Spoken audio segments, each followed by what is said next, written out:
Chapter 8. After Jill and Barry went their separate ways, Wesker stayed crouched on the balcony in the main hall, thinking. He knew that time was of the essence, but he wanted to outline a few possible scenarios before he acted. He'd already made mistakes and didn't want to make any more of them. The raccoon alphas were a bright group, making his margin for error very slim indeed. He'd received his orders a couple of days ago, but hadn't expected to be in a position to carry them out so soon. The Bravo team's copter going down had been a fluke, as had Brad Vickers' sudden display of cowardice. Still, he should have been more prepared. Being caught with his pants down like this went against his grain. It was so unprofessional. He sighed, putting the thoughts aside. There'd be time for self-recrimination later. He hadn't expected to end up here, but here he was. Kicking himself for lack of foresight wasn't going to change anything. Besides, there was too much to do. He knew the grounds of the estate fairly well, and the labs like the back of his hand, but he'd only been inside the mansion a few times, and not at all since he'd been quote-unquote officially transferred to Raccoon City. The place was a maze, designed by a genius architect at the bidding of a madman. Spencer was Bats, no two ways about it, and he'd had the house built with all kinds of trickery, little mechanisms, a lot of that silly spy crap that had been so popular in the late 60s. Spy crap that's going to make this job twice as hard as it needs to be.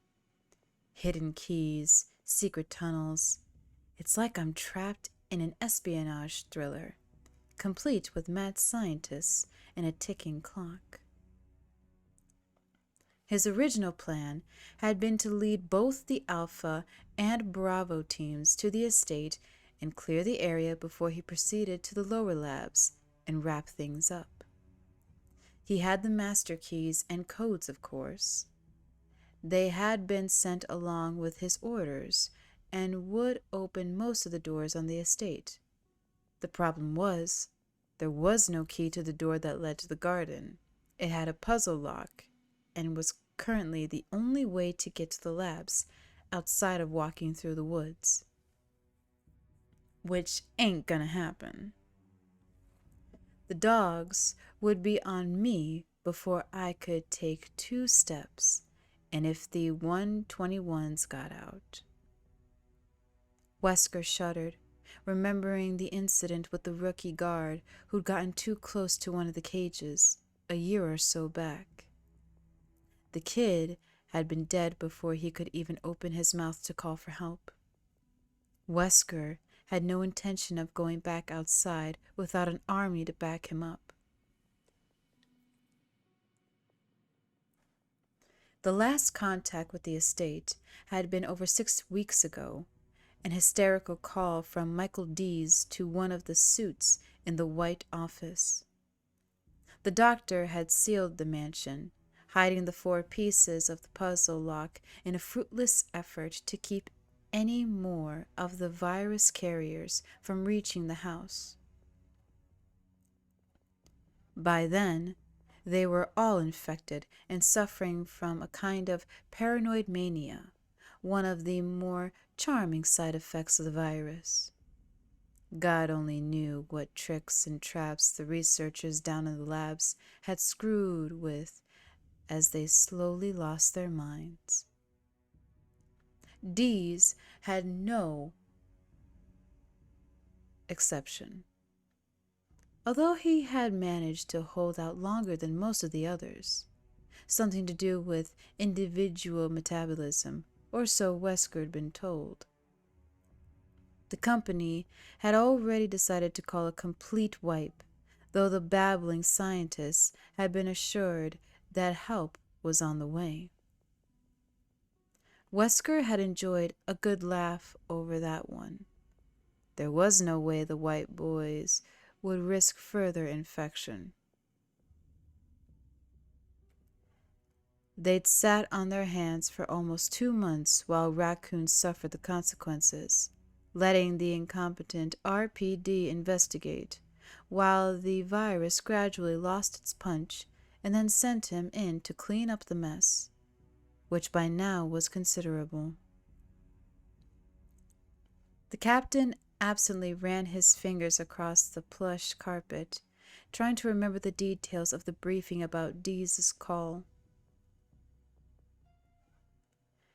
Whether he liked it or not, everything had to be taken care of tonight. He had to collect the required evidence and get to the labs, and that meant finding the pieces of the puzzle lock.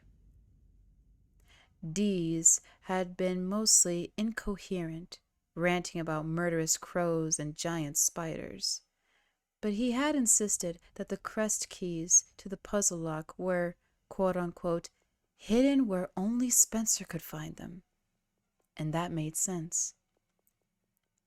Everyone who worked in the house knew about Spencer's penchant for cloak and dagger mechanisms. Unfortunately for Wesker, he hadn't bothered learning much about the mansion, since he never thought he'd need the information. He remembered a few of the more colorful hiding places. The statue of the tiger with mismatched eyes came to mind, as did the armored display room with the gas and the secret room in the library. But I don't have time to go through all of them, not by myself. Wesker grinned suddenly and stood up, amazed that he hadn't thought of it already. Who said he had to be by himself? He ditched the stars to map out a new plan and search for the crests. But there was no reason that he had to do everything. Chris wasn't viable. He was too gung-ho, and Jill was still an unknown quantity. Barry, though. Barry Burton was a family man, and both Jill and Chris trusted him. And while they're still fumbling around in the house, I can get to the triggering system and then get the hell out. Mission accomplished. Still grinning, Wesker walked to the door that led to the dining room balcony, surprised to find that he was looking forward to his little adventure. It was a chance to test his skills against the rest of the team and against the accidental test subjects that were surely still lurking around, not to mention of Spencer himself. And if he pulled it off, he was going to be a very rich man. This might actually turn out to be fun.